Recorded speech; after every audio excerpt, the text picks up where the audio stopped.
Welcome back to Nostalgianomics. My name's Alex. Today we're going to talk about a topic that was brought up on one of my live streams I had last week. It was with Retrospects and Poke Knowledge. That's right, Poke Knowledge. Me and Retrospects had a live stream going. Poke Knowledge came into the chat about halfway through. He said, hey, send me the link. Let me on. Let's squash this. So I said, sure thing. He came on the chat. We battled it out for about the first hour, and then the second hour, we all three kind of debated certain subjects, and by the end, I think we squashed most all the beef. We ended on a lot better terms than when we started. I said, hey, sorry for the whole biggest gatekeeper in the hobby comment. He asked me to keep his name out of future videos, so I said, sure thing. I'm breaking that promise right now, PK. Sorry about that. Yeah, you know, it was a great stream, but one of the topics that kept coming up, the thing me and PK kept debating on, was the fact that he thought that raw cards graded into, slabs was the best way to make considerable amount of gains in the hobby, a lot better than modern sealed product. And I have to say, I agree, but, right? Because that's not telling the whole story. So I want to tell the whole story because I think it's dangerous what's happening. I think the thing he's saying is being said by a lot of YouTubers right now, and it's very dangerous, right? Because they're not telling the whole story. I can speak on this because that's what I mainly did from 2015, 16, 17, 18, 19, 20. That's what I was doing, all right? I was cracking boxes. I was cracking packs. I was buying raw collections, raw lots, raw singles, grading them, flipping them onto the market, and keeping them in my collection. This is what I did for years and years in the hobby, and I know for a fact that they're just not telling the whole story. Everyone out there acting like it's easy, because it's not. First, I'm going to start off by saying modern sealed product. How do you get it? Well, I log on eBay, I literally type in what I'm looking for, say Pokemon Go ETBs, I'll search by lowest price listings first, go down to the lowest listing, click on it, make sure it's a good seller, make sure they're reputable, have a lot of sales, have a lot of positive feedback, everything's on the up and up, add to cart, buy the item. Takes about 1 to 2 minutes. That's it.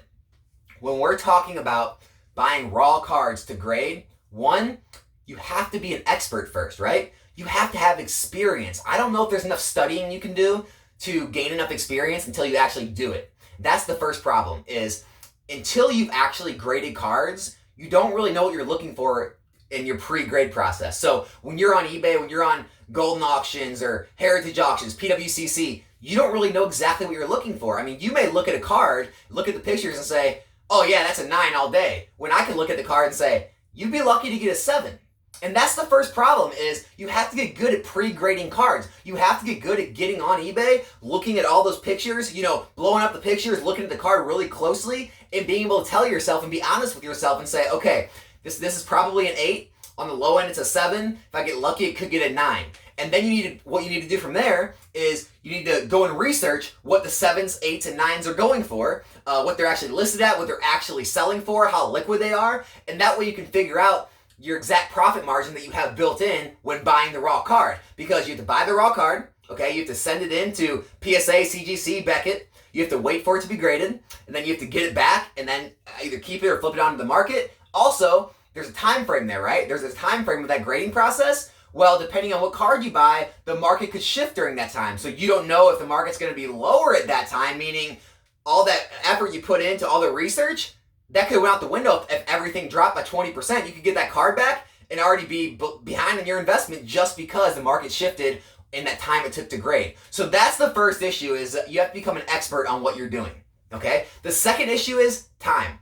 Now, PK rebutted this by saying, well, I'm a collector. I enjoy the hunt. I enjoy the chase. I enjoy putting in the hours. Well, that's great, but if you're not a collector, if you're doing this, for financial gain, it's taking a lot of hours of your time, right? So the first thing is, like I said, you want modern steel product, you get on there, you buy it in a couple minutes, throw it on the shelf, you're done. You're done. It's a passive investment. Trying to do this buy singles to grade, you have to get on. You have to search listing by listing by listing. You have to go in, look at the pictures, right? You got to blow up all the pictures, really assess it. Make if it doesn't work, go to the next one. Maybe it looks okay, but they don't have a lot of pictures. You got to message the seller, say, hey, can you send me some new pictures? You got to wait on the seller to send you pictures. That takes time.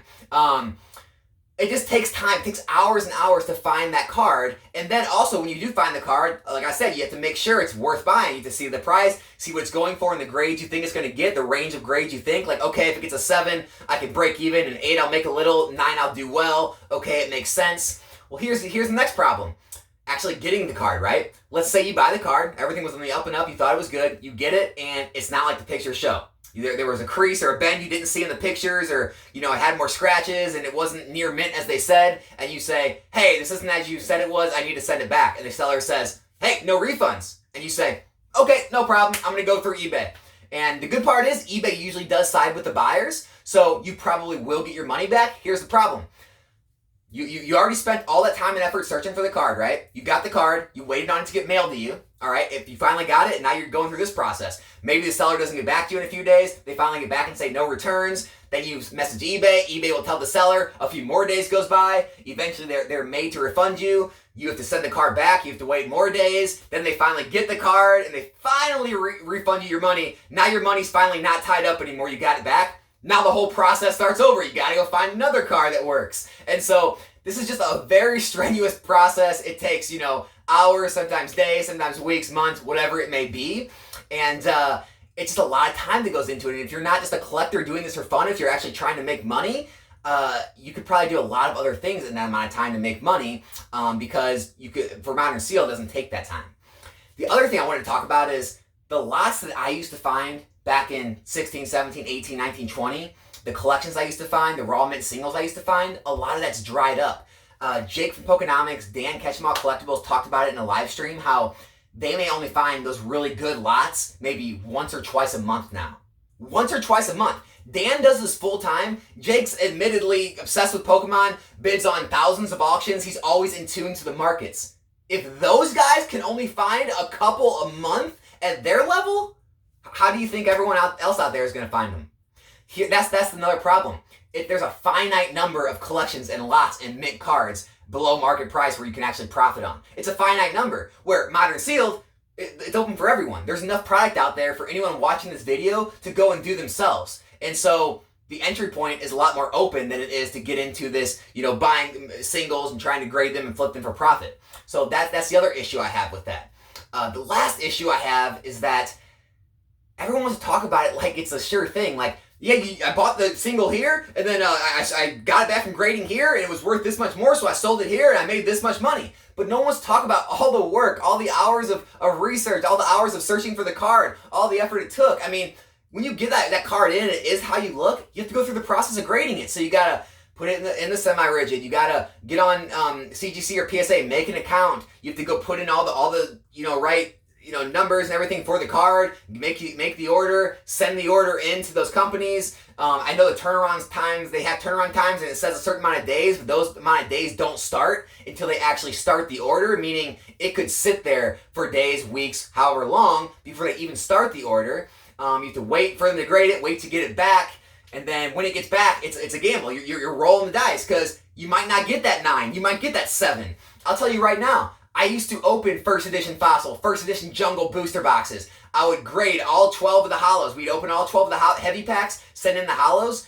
The most amount of 10s I've ever got from a single box is 5. That's it, 5 10s, okay? Guess what? You also get 7s. I've got 7s out of factory sealed booster boxes where I, as an adult, opened the pack gently, took the hollow out of the pack, right into a sleeve, very carefully into a semi-rigid, and then sent it into PSA very well protected.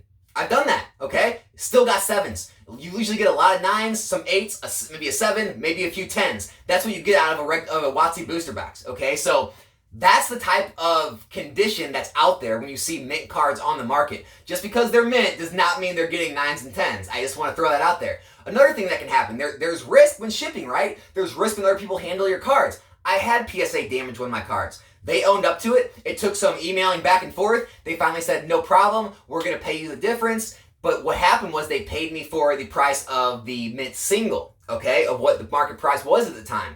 So I didn't get the PSA 9, PSA 10 price that I would have got if it was graded correctly. And so I still missed out on a lot of money. So again, there's all kinds of risk that's involved in this, all right? So it's just a lot different process than buying a sealed product and putting it on a shelf, letting it grow over time, and then selling that. So I just want to recap everything, okay?